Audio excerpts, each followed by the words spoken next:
जब आप किसी पर गुस्सा करते हो, आप दूसरे का नुकसान भले कर पाओ ना कर पाओ, पर तुम अपना जरूर करते हो। क्रोध करने से बीपी बढ़ेगा, क्रोध करने से लीवर खराब होगा, क्रोध करने से हार्ट बीट तेज हो जाएगी, क्रोध करने से तुम्हारा पित्त बढ़ जाएगा, फिर पेट में दर्द होगी। तो व्यवहार एक तीखी तलवार है, जिस पे संभले नहीं तो तुम ही कटोगे। See, you are sitting all alone in your room.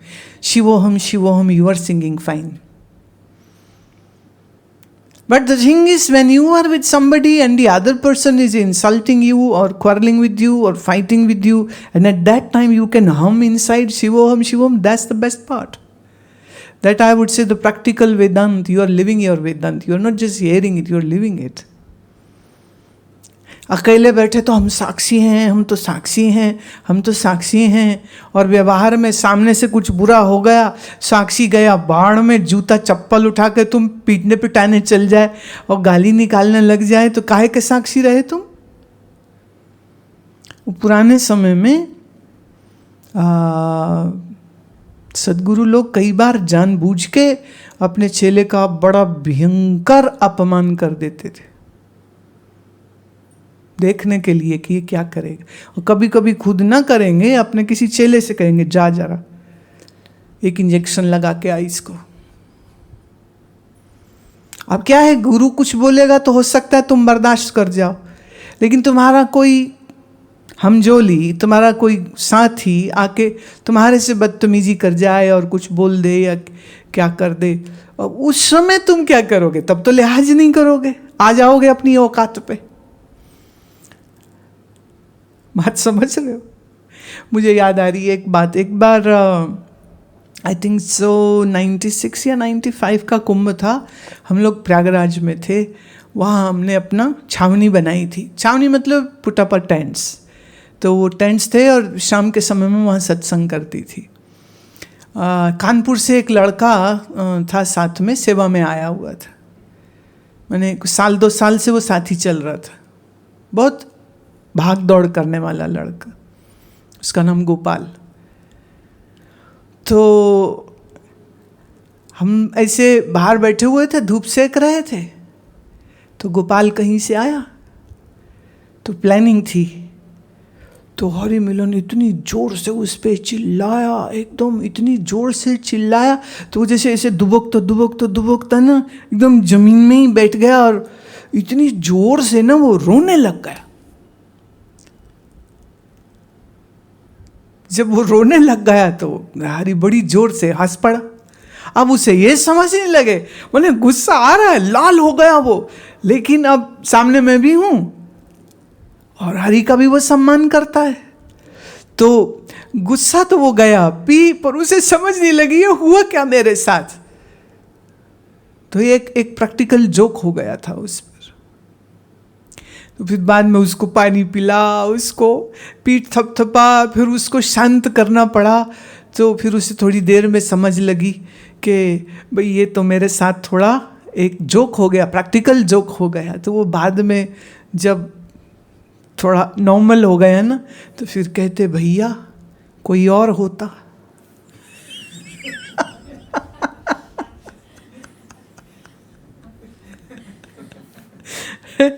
कोई और होता तो जाने क्या हो जाता।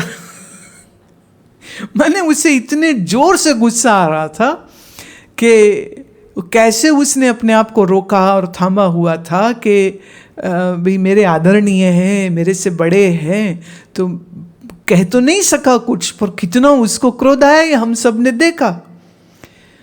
तो फिर बात कहते नहीं, आगे से मत करना, हम इतने पक्के अभी नहीं हुए हैं। तो हम तो अंदर तक हिल गए, माने गुस्से से वो कांप रहा था, और कितनी देर लग गई उसको फिर नॉर्मल होने में। तो मतलब आपके साथी हैं जो, मतलब कोई अगर वो ऐसा कर दे तो उस समय तो ये एक स्थिति ऐसी बनाई गई जिसमें वो जैसे तैसे झेल तो गया वो, फिर उसने बाद में हाथ पैर जोड़े कि भी आगे से ऐसे मेरे साथ मत करना, हम तो मर जाते कि हमने पता नहीं क्या भूल कर दी, कितनी जोर से गुस्सा हो रहे हैं मेरे ऊपर। तो वो तो बेचारा किसी सेवा कार्य जो भी दिया था वो करके लौट रहा था। तो जीवन में जो परिस्थितियां आपके बनेंगी ना, वो सारी कोई प्रैक्टिकल जोक करने वाले की नहीं होंगी। कोई सच में इतना गुस्सा हो सकता है कि वो इतना बदतमीजी कर जाए आपके साथ, पर क्या उस समय पर आपकी होश सधी रहेगी या भूल जाओगे? हमारे एक दो जो शिष्य है ना, ये सारे पुराने वाले बड़े खतरनाक है। और कई बार जब वो मेरे सामने किसी के साथ ऐसा कुछ करते हैं ना, तो अब हमें तो पता होता है ये क्या कर रहे हैं, सामने वाले की हालत खराब हो जाती। और कई बार तो वो मजाक कर रहे होते हैं, सामने वाले को लगता है डांट रहे हैं। फिर वो कईयों को सालों लग गए समझने में कि ये हमको नीचे नहीं गिरा रहे हैं, ये तो मजाक कर रहे हैं, तो अपना समझ के ऐसा कह रहे हैं। तो फिर कई बार हमको कहना पड़ता है ना मत कर, ये तेरी बात समझ नहीं रहे, लीव इट। वो होता है ना, कई बार स्कूल के अंदर टीचर ने बच्चे को थप्पड़ मारा, इतने जोर से मारा बच्चे का कान का पर्दा ही फट गया।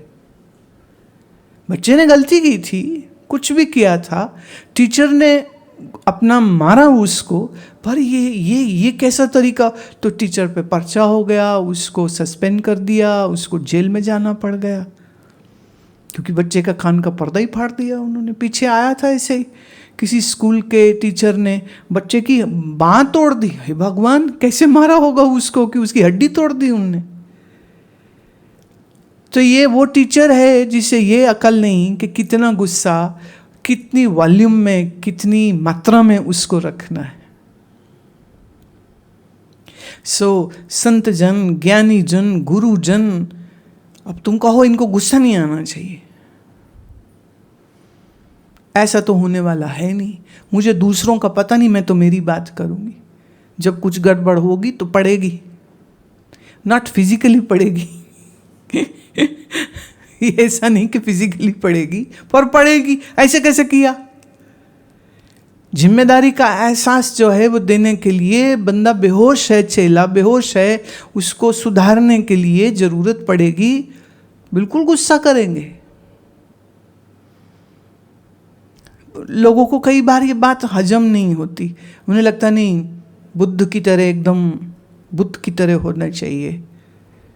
नहीं, ये बात सही नहीं है। और बुद्ध अपने शिष्यों में थे वो, और उनके शिष्य वो लोग थे जो सब कुछ छोड़ छाड़ के उनके शिष्य हुए थे। पर उसमें भी एक बार ऐसा समय आया था कि करीब 300 उनके भिक्षु उनको छोड़ करके चले गए थे, के नाराज हो गए। तो बुद्ध ने महाकाश्यप को और मोगलान को भेजा कि जाओ उन्हें समझाओ कि वो गलत कर रहे हैं, वो ताकि उन्हें वापस ले आओ। महाकाश्यप बड़े विद्वान आदमी थे और बहुत अच्छे वाणी के वक्ता भी थे। तो वो गए, उन्होंने बहुत अच्छे से समझाया। तो उसमें आधे आ गए, आधे नहीं आए, आधे वापिस आ गए, क्षमा याचना करी, और आधे फिर भी अटके रहे। उन्होंने अपना अलग से कुछ मठ बना लिया, बोले नहीं बुद्ध ठीक नहीं है। अब बुद्ध को बुरा ना लगा होता तो वो महाकाश्यप को भेजते। अब ये उनकी करुणा है, ये बात अलग है, ये उनकी करुणा है, करुणा से भेजा। नहीं माने तो अब क्या, अब गालियाँ थोड़ी देंगे उनको कि क्यों नहीं आए, अपनी मर्जी से जाते हो, जाओ अपनी मर्जी से। लेकिन हमें कोई बुरा ना कहे, तब हमारा मन ठीक रहेगा, ये उचित नहीं। दूसरे की जुबान और मन उसके नियंत्रण में। आपकी अपेक्षा रखना न रखना ये आपके ऊपर है। तो अगर आपकी अपेक्षा नहीं है, अगर आप ऐसी उम्मीद नहीं कर रहे कि हमेशा सब लोग आपसे ससम्मान बात करें, तो फिर सामने कड़वा बोले कि मीठा बोले कोई, वो आपको तकलीफ नहीं देगा। और देह का नंबर मेरा नंबर ही नहीं, देह की पहचान मेरी पहचान ही नहीं, तो देह को कहे गए शब्द मेरे लिए है ही नहीं, तो रॉन्ग नंबर डायल हो गया। रॉन्ग नंबर डायल हो गया तो क्या गुस्सा?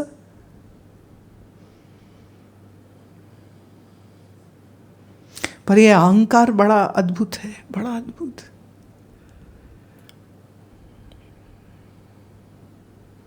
कभी कभी तो ऐसे ऐसे खेल करा देता है कि मनुष्य खुद भी नहीं समझ पाता है कि ये उसने क्यों कर दिया, ये उसने कैसे कर दिया। तो बेहोशी बहुत पुरानी है, देह से ममत्व बहुत पुराना है, मैं श्रेष्ठ हूँ ये भावना बड़ी पुरातन है, इसलिए हमारे व्यवहार में आड़े आ जाती है। बड़ी लंबी ट्रेनिंग है, कई जन्मों जन्मों की ये ट्रेनिंग है मन की। तो अपने अपने अहंकार को आड़े ना आने दें, इस शरीर के साथ मैं मेरा ना हम जोड़े। You know, it's as simple as that. हमारी बेहोशी हमको दुख देती है, और हमारी इच्छा के विरुद्ध कुछ होता है तब हमको बड़ा क्रोध आता है। और ये याद रहे, यहां हमेशा सब कुछ सही नहीं होता। तो दूसरे को भी स्पेस दो, थोड़ी खुद को भी दो। खुद से भी गलती होगी, दूसरे से भी होगी। दूसरे से हो जाए तो अपने आप को उसकी जगह पे रख के सोच लो, खुद से हो जाए वो कोई नहीं, कोई बात नहीं, गधेड़ीपन हो जाती है। हमसे भी होती, दूसरे से भी होती। हम क्या है, दूसरे से हो जाए तो चिल्लाते हैं, खुद से हो जाए तो कहते भूल जाओ मत बोलो, मत कहो कुछ। पर ये याद रखना, ये समझ रखनी, ये विवेक जागृत रहे, उसके लिए शरीर के प्रति जागरूक, फिर श्वास के प्रति जागरूक, फिर विचार के प्रति जागरूक, फिर भावनाओं के प्रति जागरूक। कठिन होगा ये, पर करो तो।